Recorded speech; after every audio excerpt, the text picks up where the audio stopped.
please. What were you able to do to the Pitt guards in the second half to kind of take them out of their game?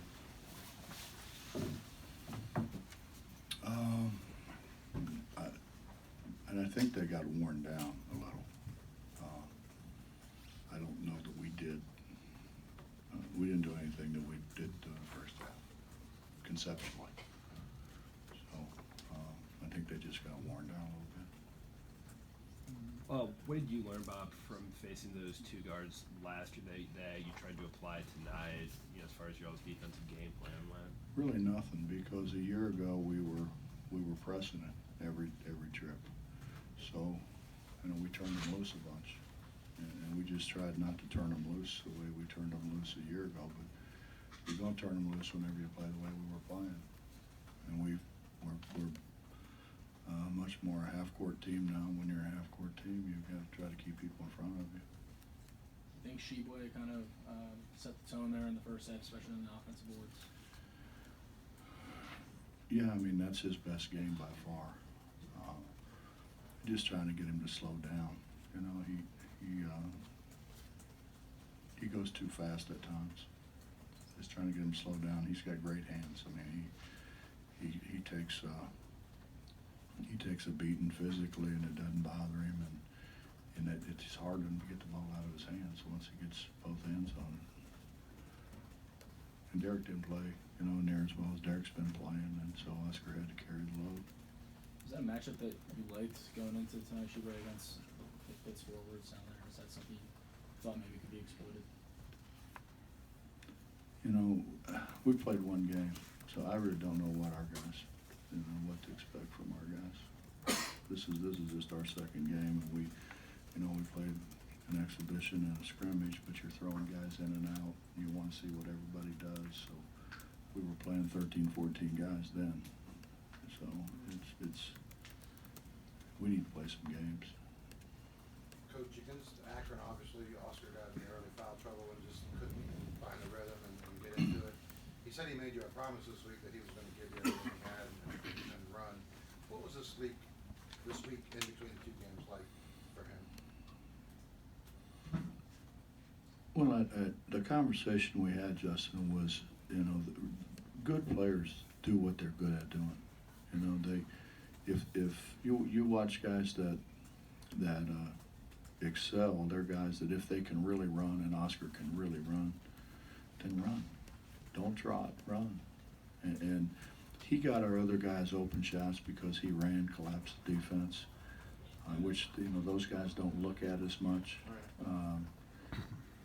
And I told him he just wasn't active enough. I think he was,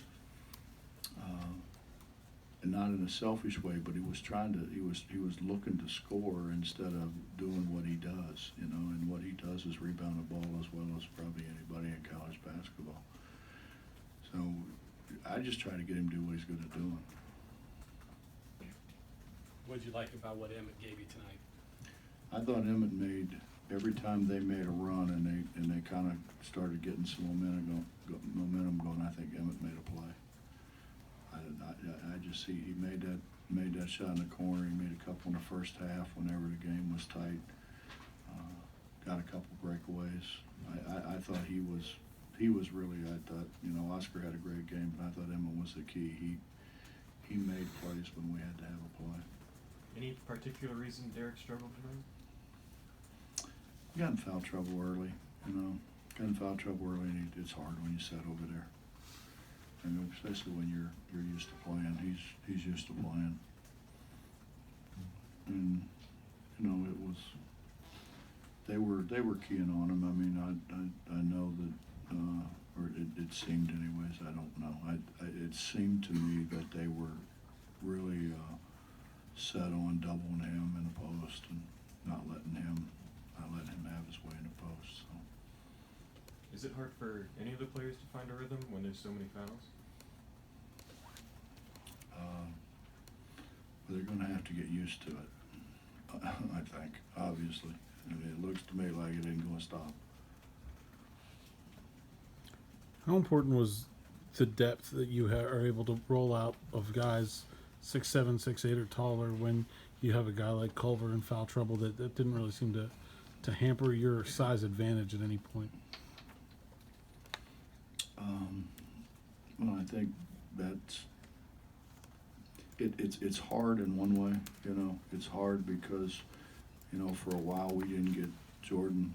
Well, the last game we didn't get Jordan as many minutes, and then before that we didn't get Napper as many minutes. And you know, it's hard because you're trying to get all of them minutes and spread it out. But at the same time, all I said to him was, play as hard as you can play, run as fast as you can run, and when you get tired, we'll sub for you. And if you don't play as hard as you can play and run as fast as you, and I'll take you out, and then you won't get back in.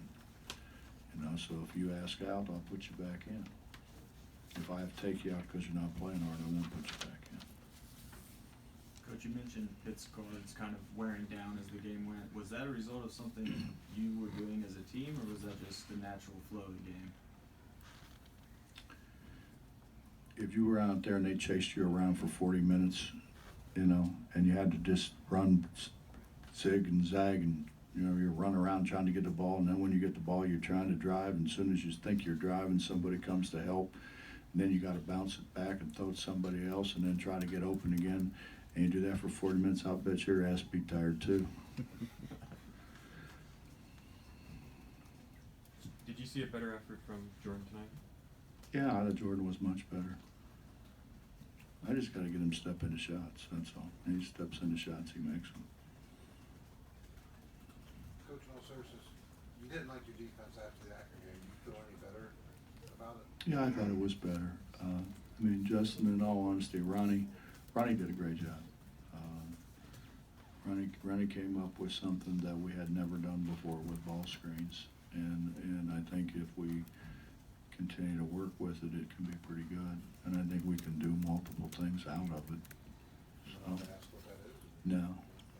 no, those other people can read, Justin. I mean, Did you do anything or tell your team anything particular to prepare them for playing in a hostile environment or in a rivalry game like this? I've never understood the meaning of hostile. Can you elaborate on that? Well, I mean, I didn't see anybody with spears or knives or machine guns or anything like that. I'd like to know the meaning of hostile, because, I mean, I just thought it was a whole bunch of people paid some money, come in here and watch a good ball game. You like this game as an annual fixture on your schedule? I don't, why not? It's refreshing to jump on a bus and ride an hour, believe me. And it's, you know, it's been such a great game for so many years, and it's been such a great rivalry for so many years. I don't know why we don't play every sport. You know, I think it's you know, if we played baseball every year, you know, we'd end up having a good baseball rivalry, you know, and then they draw more people here, we draw more people there. I mean, I don't know what's wrong with that. I think that's probably why I'm not an AD, huh? I mean, I think it'd be terrific. I mean, it's just, and the reality is, we don't need them and they don't need us, really. You know what I mean? It's not like either one of us can't find other games. It's not that. But I think that you can't find meaningful games like this game is to the fan base. You know what I'm saying? I mean, I hope I'm saying that right. Coach, did you guys talk about the road losing streak at all coming into this? After the game, they told me. You know. Anything else? Coach,